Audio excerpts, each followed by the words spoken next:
Soy doctorante. Mi nombre es Guadalupe Salazar Alarcón. Estoy estudiando el doctorado de Gestión, Administración y Gestión Empresarial con la doctora María de Lourdes Tiburcio Sánchez de la materia Sociología. Este es un podcast que habla acerca de la interacción de la naturaleza, cultura y sociedad en las organizaciones. Bien, entonces, citando a unos autores, me encontré con el señor Artemio Baigorri, de su libro Introducción a la Sociología de las Empresas. Él nos menciona lo siguiente, ¿no?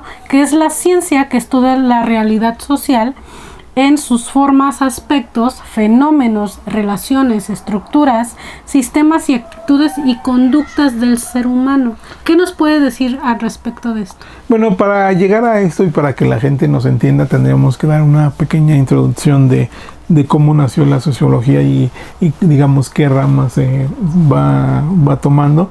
Diremos que uno de los primeros comienzos yo diría que es, por ejemplo, el estudio que hace Carlos Marx sobre la relación patrón y empleado y esto del consumismo y de las empresas que ahora se dedican a hacer producción en serie. Recordemos que hace tiempo, antes del siglo XIX, no había la empresa como hoy la conocemos, sino eran talleres familiares que eran de artesanos, en donde pues se producía un artículo, pero ya no salía otro exactamente igual, sino cada vez que se hacía uno era diferente y los tiempos eran pues relativamente largos para producir un artículo. Y no había esta cuestión de tanto del consumismo. Después viene lo que es la Segunda Guerra Mundial, y de ahí, a partir de ahí, los intelectuales alemanes forman lo que se conoce como la Escuela de Frankfurt, con uno que es principal, Adorno, en donde ellos hablan, por ejemplo, pues de las tendencias del consumismo, del comunismo, de cómo se va formando ahora la sociedad, porque recordemos también que antes eran pueblos pequeños, no son las grandes ciudades que hoy tenemos, y tampoco cómo se comunican rápidamente entre ellas. Entonces esos autores van a estudiar el comportamiento del ser humano, pero después viene Benjamin, en donde él habla ya propiamente del fenómeno de la cultura del consumismo, cómo afecta al ser humano y a las empresas. Y esto podemos decir que tiene dos puntos o dos vertientes.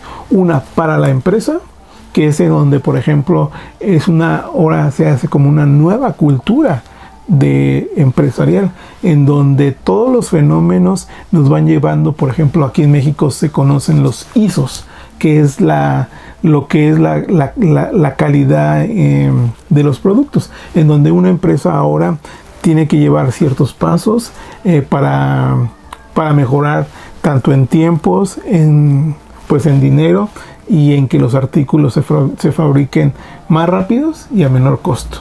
Entonces ese proceso que ellos llevan es para optimizar la producción.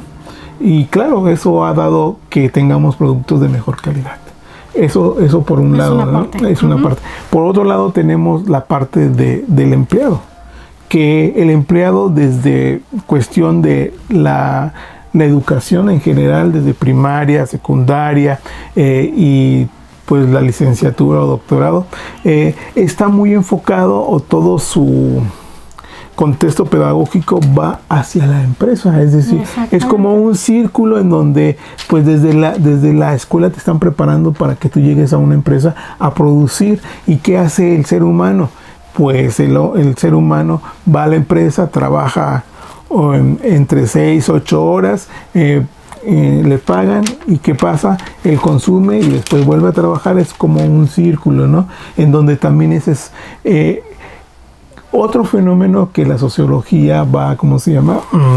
Pues a estudiar, y más hoy en día con todas esta, no sé cómo llamarlo, pues sí, donde la gente quiere comprar cada vez más y más y más, ¿no? Es donde su valor para la gente es lo que tiene y lo que puede comprar.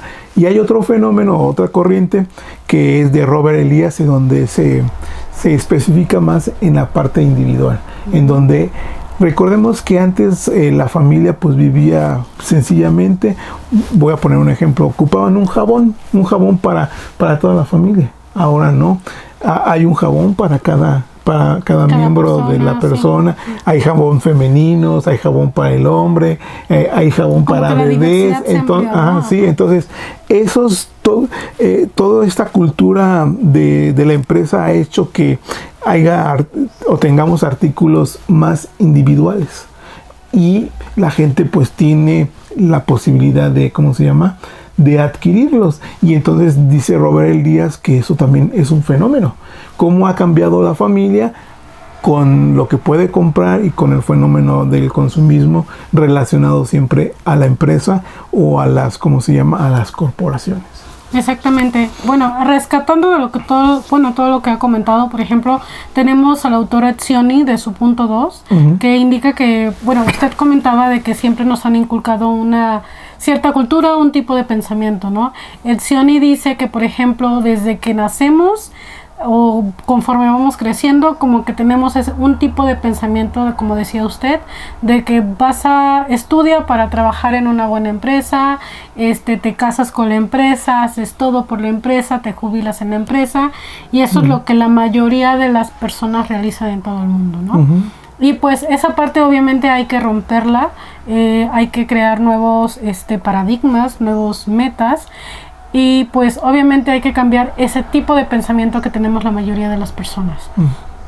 En cuanto al punto 2, que es el individualismo, pues veo o siento que ese siempre permanece en todas las empresas, porque todas las empresas siempre van a tener grandes objetivos, grandes metas, pero ¿qué pasa? Conforme van escalando de ahora sí de un director general hasta el obrero, pues obviamente los objetivos van haciendo un poquito más individualistas, ¿no?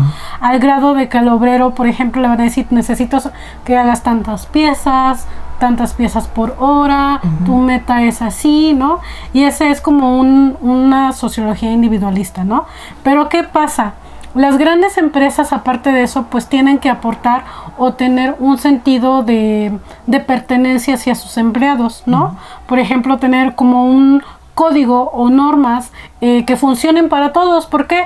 Porque, como sabemos, la sociología es como el estudio de estas personas, de estos grupos, y cada grupo y cada persona tiene un pensamiento diferente, ¿no?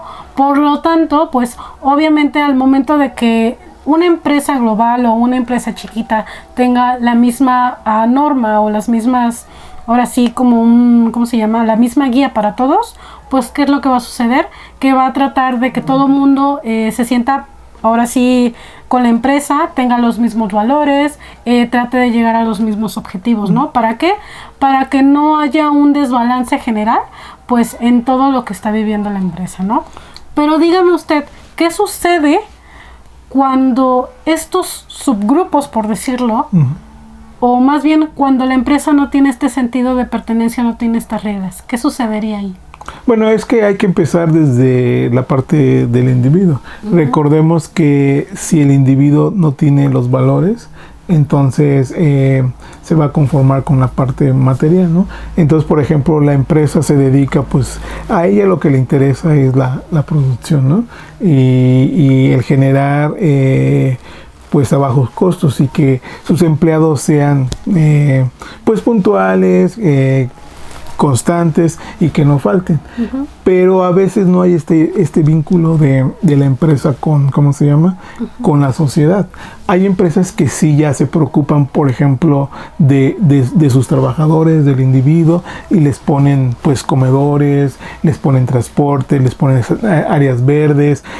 Hoy en día hay empresas que se dedican mucho a la tecnología, que tienen espacios de recreación, que tienen televisión, que tienen hasta pequeños dormitorios para hacer una pequeña siesta. Entonces, esa, si se fija usted, maestra, esa es una interacción nueva en donde quieren que el hombre tenga, pues, aporte lo mejor que tiene, pues también haciéndolo descansar y distraerse un poco, no que antes las jornadas eran totalmente largas, entonces se agotaba y el individuo o el trabajador ya no producía lo que debía de producir. Exactamente. ¿No? El cansancio, bueno, actualmente supongo que también tiene que ver mucho la nueva era que estamos viviendo, que es la era digital, ¿no? Y pues obviamente igual estar tal vez sentado y estar frente a una computadora te cansa, al igual que estar parado como un obrero, ¿no? Que está parado y está... Sí, con estar con las manos ahí con produciendo. Las manos, exactamente. Es lo mismo, pero en este caso es sentadito y frente a una computadora, ¿no? Y por ejemplo, bueno, ¿usted qué piensa de la era digital? Bueno, hablamos de esta era como, bueno, un paradigma, un cambio en donde hay un autor, más bien es un autor que nos habla de... Escribió un libro que se llama Sálvese quien pueda, Oppenheimer se llama, y él habla de los cambios de trabajos o de la manera de cómo trabajar. Y da un ejemplo y nos dice que, por ejemplo, en Japón, los hoteles son 100% ya robotizados. Entonces ya nada más hay una persona que maneja todos esos robots, o si se descompone algo, pero el ser humano ya no tiene, esa interacción entre la parte humana, donde te puedas ver ojos con ojos, o una palmadita, o un abrazo, estrechar la mano, no verlo a los ojos. Eso ha sido un cambio, que también la sociología pues estudia, pues todos esos fenómenos y cómo afecta al ser humano, a la sociedad y a la misma familia. Por ejemplo, ¿qué pasó con la pandemia? La pandemia nos hizo hacer totalmente un cambio de todos los aspectos de la sociedad, ¿no? En donde no podíamos salir, no podíamos transportarnos, ir a otros lugares, estábamos encerrados en un lugar, las personas trabajaban desde su casa y realmente... Y todo lo que comprabas era a domicilio, ¿no? Sí, aparte, y realmente no tenías ya contacto ni con tu jefe ni con tus compañeros. Todo era por la computadora en línea, videollamadas, y ahí, entonces, esos son fenómenos nuevos que la empresa y las escuelas han implementado, y por una parte positiva. Y el lado negativo, ¿no? Que se pierde esta interacción. Sí, el lado negativo sería como la parte ya más social, individual del ser humano, ¿no? Exactamente, que se está perdiendo. Y pues bueno, por ejemplo, también otro cambio que ha hecho es con la inteligencia artificial actualmente, ¿no? Como por ejemplo, ahorita hemos visto lo que son los actores de Hollywood, que están pues ahora sí en huelga, precisamente porque ahora sí, siempre existe ese temor de ser reemplazados, ¿no? Y pues más como una inteligencia artificial que puede hacer todo, como los robots, pero pues a una escala mucho mayor, ¿no? Y pues ahora sí, analizando este tipo de ocasiones, capaz y resulta igual como nuestra parte de la historia de la industrialización, ¿no? De la era industrial, donde precisamente a pesar de que nos cambiaron por máquinas, el ser humano pues ahora sí se pudo adaptar. Y al momento de fallar una máquina, ¿quién era quien lo arreglaba? Sí, pues el ser humano. Teníamos el temor de que las máquinas nos fueran a reemplazar, pero realmente el ser humano, y bueno, ya es ahí donde entra la sociología, cómo ha podido replantearse, ha podido, salir adelante, tener nuevos empleos, como diré un ejemplo, los cafés internet. Antes no existían cafés internet. Llegó un boom de los cafés y ahorita otra vez ya están desapareciendo, pero ahora hay otros trabajos, por ejemplo, como tú decías, las empresas que venden por línea ha generado también un boom en donde ahora pues hay quienes entregan, quienes hacen algo, y antes no lo teníamos. Exactamente. Era raro quien te llevara algo a domicilio. Sí, no, ahora sí, con esa parte de la e-commerce, el dark kitchen, todo eso, pues obviamente es ahora sí un cambio muy muy importante en nuestras vidas, ¿no? Y las empresas supongo que también, o sea, no están fuera de este cambio, porque para ellos es un reto esta parte de la digitalización que van a tener, porque no es que nos olvidemos del papel, sino simplemente pues ahora todo es mucho más rápido a través digital, ¿no? O sea, todo es de guardo un documento. Eso es la, digamos, sistema, esa es la parte, digamos, positiva.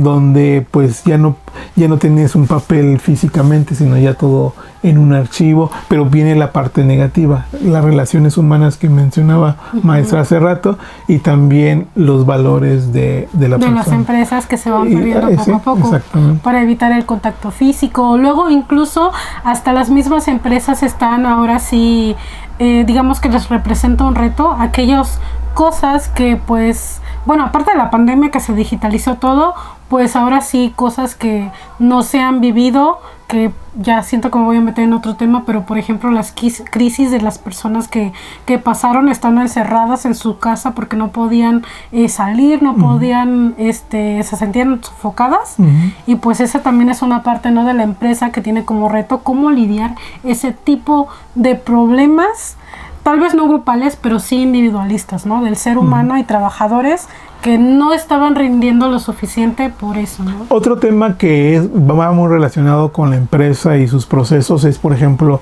los fenómenos, por ejemplo, de Barbie.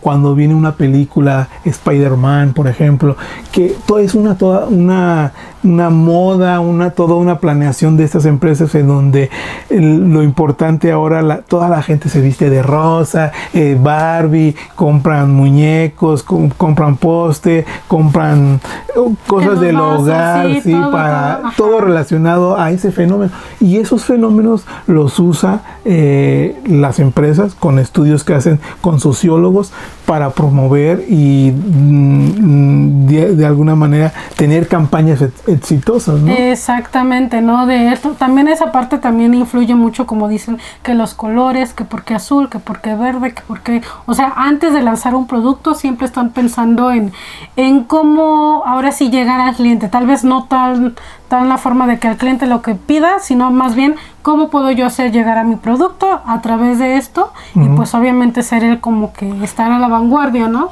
Y ahí es la importancia de los estudios sociológicos, es el ver, las empresas ven el comportamiento de la sociedad, a dónde pueden llegar y cómo llegan, y ya lo tienen todo planeado. Otra vez hablando de este fenómeno de Barbie, cómo a partir de una película se extiende toda una promoción de artículos y de propaganda y de infinidad de y como otras empresas, aparte de esa, la principal, se unen a la, ¿cómo se llama? Si ven que están funcionando, se unen a la campaña, es que, ¿no?, es todo un fenómeno. Volvemos otra vez, es todo un fenómeno que se expande y que las grandes empresas estudian pues para ganar, ¿no? Así es, efectivamente. Bueno, entonces podemos tratar de resumir que la sociología pues obviamente es el estudio y el comportamiento, bueno, el estudio del comportamiento del ser humano, ya sea, bueno, obviamente de individual hasta en este caso grupos y empresas, ¿no? Que es lo que me va a funcionar para que pues estas personas pues se sientan ahora sí bien, tanto dentro de la empresa como pertenecientes a la empresa, ¿no? Y pues en este caso también por un método pues nos puede ayudar a verificar si nuestras teorías son ciertas, no son ciertas o hay que reajustarlas. Así es. Y bien, como mencionabas, pues ahora sí las nuevas formas que pues han venido a revolucionar lo que es nuestra forma de vida, que es precisamente algunos ejemplos como las compras en línea, ¿no? Algo que nunca imaginábamos. Y pues ahora por lo de la pandemia pues se hizo el boom y ya la mayoría adoptó esta forma de solicitar los servicios, ¿no? Claro, sí, es otro fenómeno. Exactamente, otro fenómeno. Y sin embargo, pues esperemos que ahora sí, en base a lo que tenemos la información actualmente de esta revolución, bueno, previa a la revolución industrial y de esta nueva era que es la era del digital, pues tengamos ahora sí la nueva forma de poder ahora digamos que anteceder o tener esto, bueno, más bien estos antecedentes, poder tener una proyección de lo que nos espera en el futuro, ¿no? Bueno, pues por nuestra parte ha sido todo. Muchísimas gracias. Gracias, licenciado, por estar aquí. Y pues esto ha sido todo. Hasta luego. Gracias. Buen día.